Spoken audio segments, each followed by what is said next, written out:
ఈ పుణ్య భారతావనిలో ప్రతిరోజు కూడా మనకు పండుగ రోజే. ఏదో విధంగా తిథి, నక్షత్రం మరియు రోజుల కలయిక ఏదో ఒక రకమైన పండుగ, ఉపవాసం మొదలైన వాటికి దారితీస్తూ ఉంటుంది. ఇవన్నీ కలిపి ఉత్సాహం మరియు విశ్వాసాన్ని, భక్తి మరియు బలాన్ని కూడా ప్రతిబింబిస్తాయి. వీటిలో ఒకటి బుధాష్టమి వ్రతం.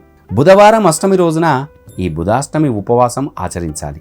భక్తి మరియు విశ్వాసంతో ఈ బుధాష్టమి ఉపవాసం ఆచరిస్తే అది జీవితంలో ఆనందాన్ని కూడా తెస్తుంది. అంతేకాకుండా మరణం తర్వాత ఇది మోక్షానికి కూడా సహాయపడుతుంది. భక్తుల యొక్క నమ్మకం ప్రకారం ఈ ఉపవాసం ధర్మరాజు కోసం కూడా ఆచరించాలి. బుధాష్టమి నాడు ఉపవాసం ఉండే ఆ భక్తుడి మరణం తర్వాత నరకం యొక్క హింసను ఎదుర్కోవాల్సిన అవసరం లేదని కూడా చెబుతోంది.